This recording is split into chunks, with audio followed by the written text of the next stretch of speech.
During duck hunting season, Armand Acri starts his day on the banks of the Snake River in northwestern Wyoming. Acri cherishes the West's pristine public lands, which make hunting possible. He's not alone.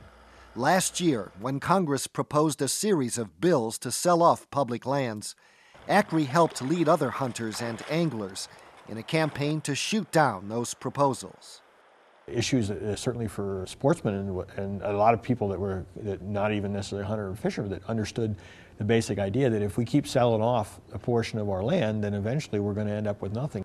Opposition to the proposed sell-off, combined with concerns about oil and gas drilling on public land, fired up sportsmen across the West, and it swung votes at the polls.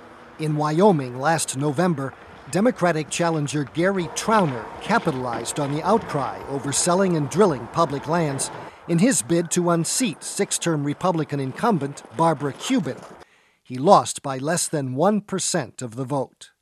I think the message is pretty clear across the West that public lands, open space, recreation, and all the things that you need in order to have that are critical to the people in the Intermountain West.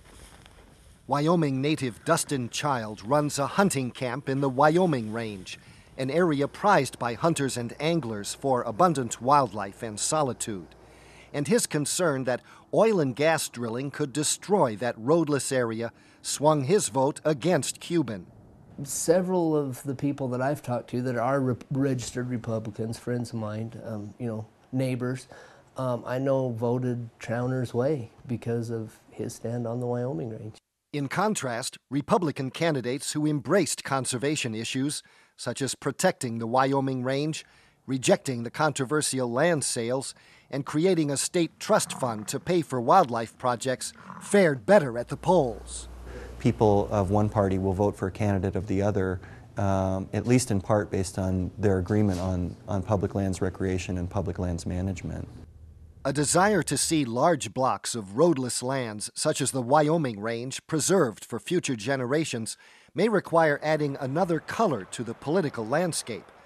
Instead of red state Republican or blue state Democrat, at least some sportsmen appear to favor what they call Rocky Mountain purple. For This American Land, I'm Gary Stryker.